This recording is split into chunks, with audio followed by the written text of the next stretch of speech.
Assalamualaikum warahmatullahi wabarakatuh. Bagaimana kabarnya anak-anak? Semoga kita selalu diberi kesehatan dan keberkahan ilmu selamanya. Amin. Adakah yang tahu yang termasuk negara bangsa Eropa itu negara mana saja? Bagus. Di antara negara bangsa Eropa itu adalah Belanda, Inggris, Jerman, Portugis, Prancis, Spanyol, dan lain-lain. Nah, pada kesempatan sekarang kita akan mempelajari tentang kedatangan bangsa Barat ke Indonesia. Tentu saja kedatangannya bukan pada masa sekarang, tetapi pada masa dulu, sebelum terjadinya penjajahan di Indonesia. Sebelumnya kita lihat dulu tujuan pembelajaran kali ini.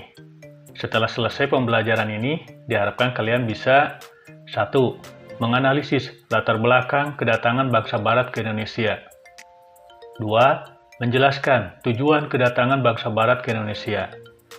3. Menganalisis proses kedatangan bangsa Barat ke Indonesia.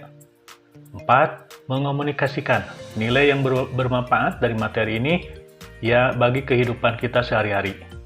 Baiklah, sekarang kita lihat satu persatu.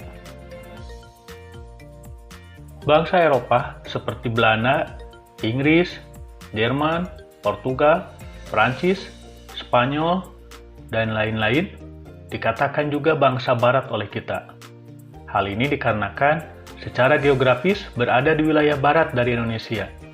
Dalam hal ini, bangsa Barat itu adalah bangsa Eropa, terlebih khusus yaitu negara Portugis, Spanyol, Inggris, dan Belanda. Lalu, apa yang melatar belakangi mereka datang ke Indonesia? Bagus.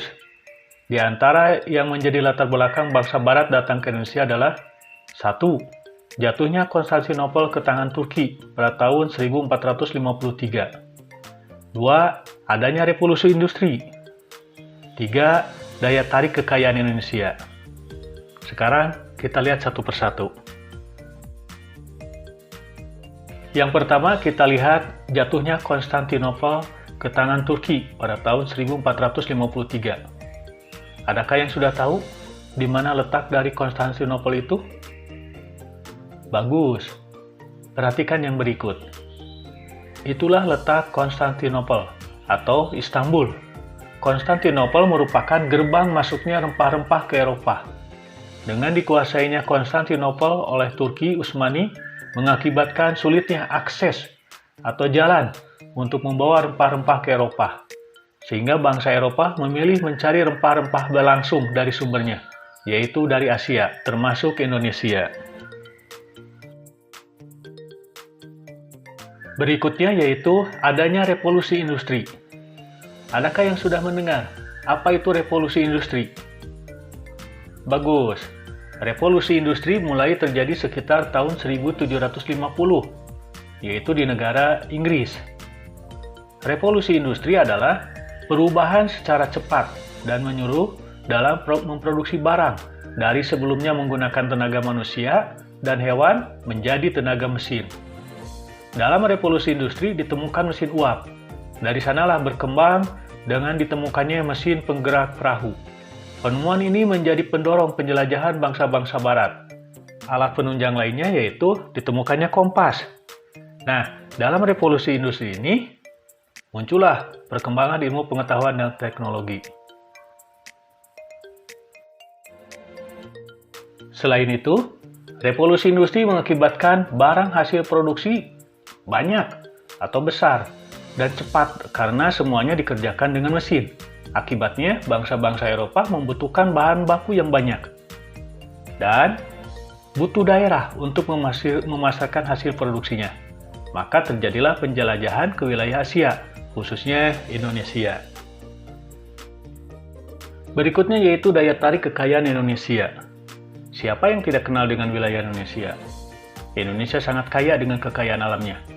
Di antara kekayaan alam itu adalah rempah-rempah, seperti cengkeh, merica, kemiri, pala, dan lain-lain. Rempah-rempah ini sangat diperlukan oleh bangsa Eropa. Kenapa bangsa Eropa memerlukan rempah-rempah? Bagus. Indonesia dan bangsa di Eropa memiliki perbedaan kondisi alam. Eropa cenderung beriklim dingin, sehingga mereka sangat membutuhkan makanan untuk menghangatkan suhu badannya. Oleh bangsa Eropa, rempah-rempah digunakan untuk mengawetkan makanan, bumbu masakan, dan obat-obatan. Oleh karena itulah, bangsa Barat melakukan penjelajahan ke wilayah Indonesia. Itulah di antara latar belakang kedatangan bangsa Eropa ke Indonesia.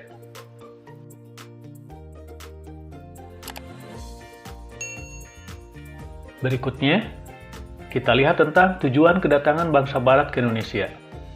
Adakah yang sudah mengetahuinya? Bagus. Tujuan kedatangan bangsa Barat ke Indonesia dikenal dengan 3G, yaitu God, yang berarti emas atau kekayaan. Mereka datang ke Indonesia dengan tujuan untuk mencari kekayaan. Kemudian, glory, yang berarti kejayaan.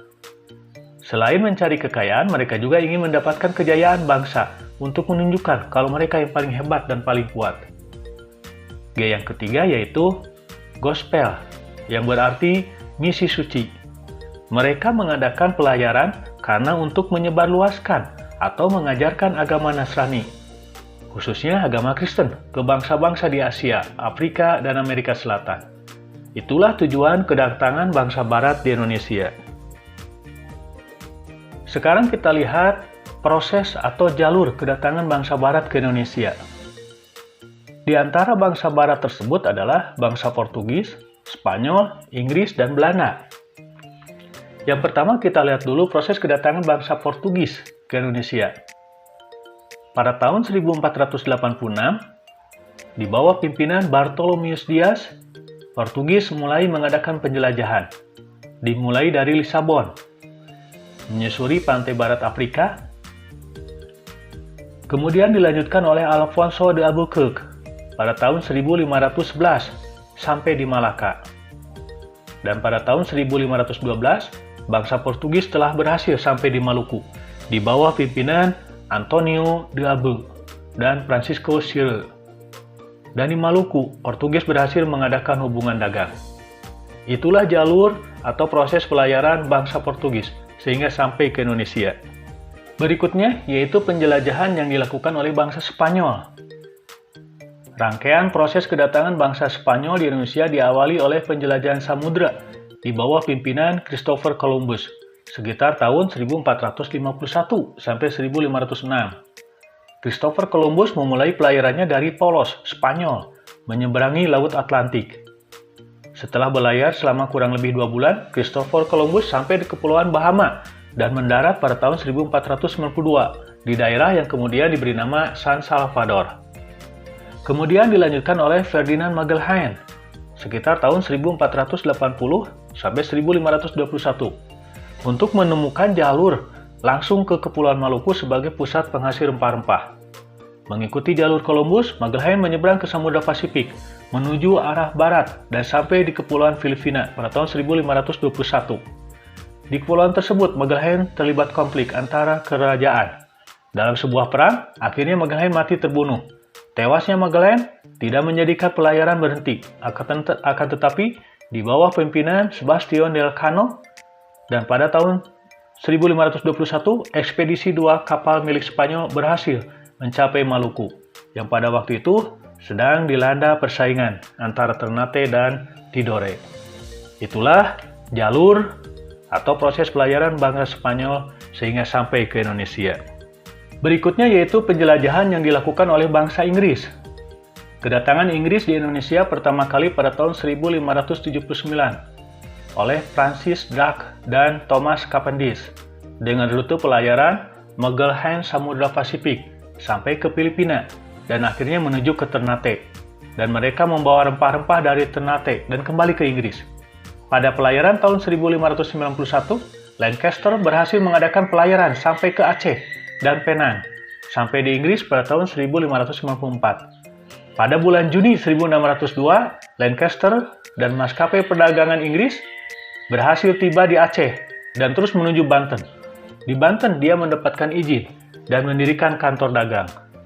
Itulah jalur atau proses pelayaran bangsa Inggris sehingga sampai ke Indonesia.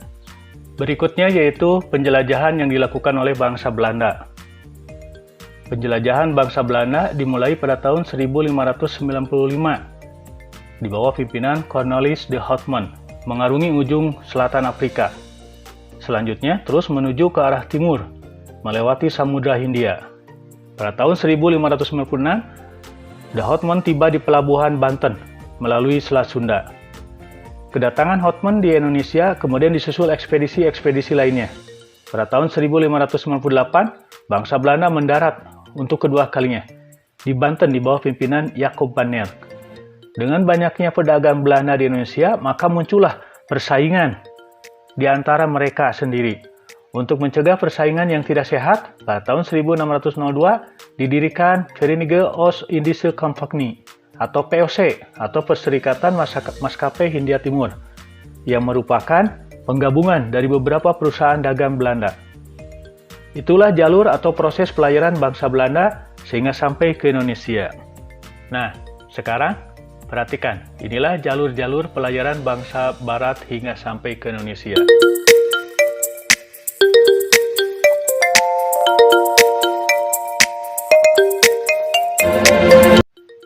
Itulah materi tentang peristiwa penjelajahan atau kedatangan bangsa-bangsa Barat ke Indonesia.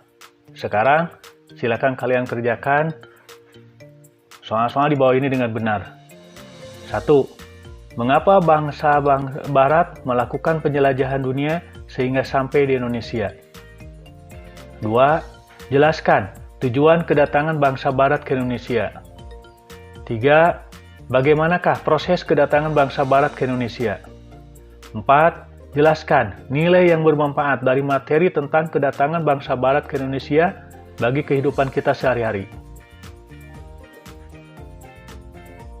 Nah, di antara nilai materi kali ini, yaitu kita sebagai bangsa Indonesia patut bersyukur pada Tuhan Yang Maha Esa atas kekayaan alam yang melimpah. Dan kita harus selalu mempunyai semangat yang luar biasa dan selalu bekerja keras untuk kemajuan dan kesejahteraan bangsa ini. Sekian materi kali ini. Semoga bermanfaat bagi kita semua. Amin. Dan semoga kita selalu diberi kesehatan. Amin. Terima kasih. Wassalamualaikum warahmatullahi wabarakatuh.